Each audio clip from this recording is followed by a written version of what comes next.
வீரா channel அனைவரையும் அன்புடன் வரவேற்கிறது. வீரா சேனலில் வந்து சமையல், சாரீ குச்சி டிசைன்ஸ், கோலங்கள் இப்படி நிறைய வீடியோஸ் அப்லோட் பண்ணுறோம். உங்களுக்கு தேவையான கேட்டகரியை பார்த்து என்ஜாய் பண்ணுங்கள், யூஸ் பண்ணிக்கோங்க. அந்த வகையில் நாம் இன்றைக்கி பார்க்க போகிறது சமையல் ரெசிபிஸ் தான். சமையல் ரெசிபிஸில் வந்து மதிய மீல்ஸுக்குரிய குழம்பு வகைகள், கூட்டு வகைகள், பொரியல் வகைகள், தொக்கு வகைகள், கிளறு சாதங்கள் நிறைய வீடியோஸ் அப்லோட் பண்ணுறோம். பிகினர்ஸ்க்கு ரொம்ப யூஸ்ஃபுல்லாக இருக்கும். அதனால் மறக்காமல் வீரா சேனலை சப்ஸ்கிரைப் பண்ணிக்கோங்க. அந்த வகையில் சமையல் ரெசிபீஸில் இன்றைக்கி பொங்கல் சிறப்பு நிகழ்ச்சியாக சர்க்கரை பொங்கல், வெள்ளை பொங்கல் ரெண்டும் பண்ணுறது தான் பார்க்க போகிறோம். இது வந்து நான் அன்றைக்கி அக்கா வீட்டுக்கு பொங்கலுக்கு வந்துட்டேன். அவங்க வீட்டில் பொங்கல் கொண்டாடுறது தான் நான் வீடியோவாக எடுத்து போட்டிருக்கிறேன். வாங்க இந்த பொங்கல் நிகழ்ச்சி பார்க்கலாம். இந்த தைப்பொங்கல் வந்து சூரிய பகவானுக்கும் இயற்கை அன்னைக்கும் விவசாயம் சார்ந்த அறுவடை, மாடுகள் இவங்களுக்கெல்லாம் நன்றி செலுத்தும் விதமாகத்தான் நம்ம பொங்கல் கொண்டாடுறோம். எங்களுக்கு வந்து வாசல் பொங்கல், அதனால் வெளியே விளக்கு எடுத்து வச்சு இலையில காய்கறி எல்லாம் படைத்து மஞ்சள் பொடியில் விநாயகர் வச்சு இறைவனுக்கு முதல்ல படைச்சிட்டு அப்புறம்தான் வந்து நாங்கள் அதை எடுத்து சமையல் பண்ணுவோம். இந்த மாதிரி அடுப்பும் பானையும் முதல்ல அரேஞ்ச் பண்ணிவிட்டு அடுப்புக்கு பத்தி சாம்பிராணிலாம் காமிச்சிட்டு அப்புறமா பொங்க பானைக்கும் பற்றி காமிச்சிட்டு விளக்குக்கும் காமிச்சிட்டு அப்புறம்தான் மற்ற ப்ராசஸ் ஆரம்பிப்போம்.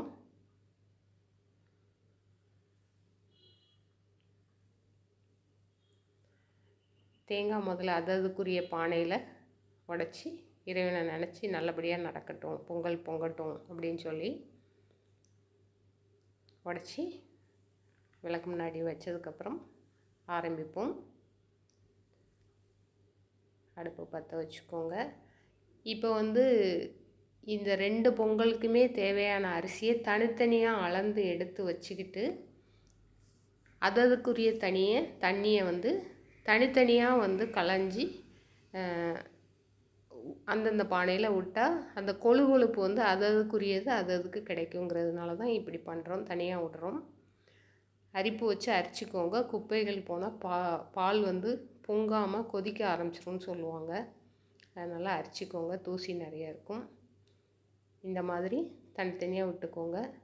அரிசியை களைஞ்சி நம்ம தண்ணி இதில் விடுறதுனால இந்த சிவப்பு அரிசியோட கொழிகள் சத்து நமக்கு முழுமையாக கிடைக்கும்.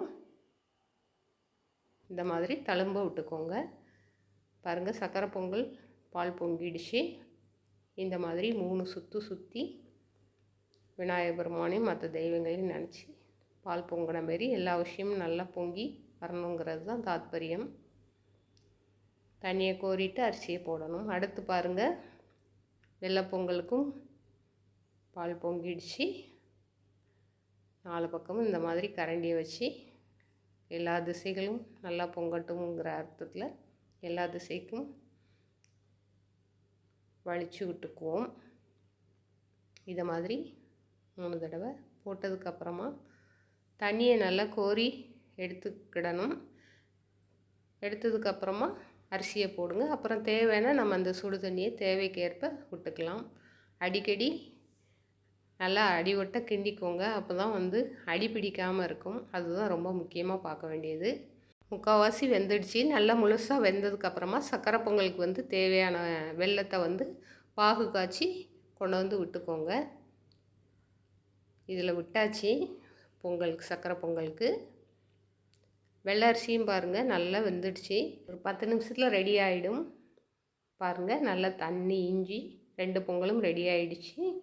இப்போ சக்கரை பொங்கலுக்கு தேவையான நெய், முந்திரி பருப்பு எல்லாமே விட்டுக்கோங்க. ஏலக்காய் பொடி எல்லாமே போட்டுக்கோங்க. போட்டு கிண்டிட வேண்டியதுதான். அவ்வளோதான், முடிஞ்சுது. வெள்ளை பொங்கலை பொறுத்தவரை சாம்பார் வந்து எல்லா காயும் போட்டு கதம்ப சாம்பார் மாரியும் வைப்பாங்க. சாம்பார், அவியல், கூட்டு, பொரியல்னு தனியாகவும் வைப்பாங்க. எப்படி வச்சாலுமே இந்த வெள்ளை பொங்கலுக்கு வந்து ரொம்ப நல்ல ருசியாக இருக்கும். பாருங்கள், 2 பொங்கலும் அழகாக ரெடி ஆயிடுச்சு. இதை வந்து நாம் விளக்கு முன்னாடி எடுத்து வச்சுட்டு சூரிய பகவானுக்கும் இயற்கை அன்னைக்கும் முதல்ல நன்றி செலுத்தும் விதமாக நைவேத்தியம் பண்ணிடணும். அப்புறமா தான் நம்ம விளக்கு முன்னாடி எல்லா சுவாமியும் நினச்சி நம்ம வந்து நைவேத்தியம் பண்ணணும்.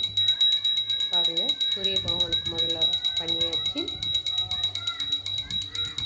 அப்புறமா விளக்குக்கும் காட்டி எல்லா தெய்வத்தையும் நினச்சி பண்ணியாச்சு. எங்கள் வீட்டில் இந்த மாதிரி பொங்கல் நிகழ்ச்சி வந்து ரொம்ப சிறப்பாக கொண்டாடினோம். நீங்களும் சிறப்பாக கொண்டாடி இருப்பீங்கன்னு நம்புகிறேன். இந்த வீடியோ உங்களுக்கு ரொம்ப பிடிச்சிருந்ததுன்னா லைக் பண்ணுங்கள், ஷேர் பண்ணுங்கள். இப்போ தான் என்னோடய வீடியோஸ் முதல்ல பார்க்குறீங்கன்னா சப்ஸ்கிரைப் பண்ணிக்கோங்க. மறக்காமல் பக்கத்தில் இருக்க பெல் ஐக்கானை கிளிக் பண்ணிக்கோங்க. அப்போ தான் என்னோடய வீடியோஸ் வரும்போது நோட்டிஃபிகேஷன் ஆகும். தேங்க்யூ.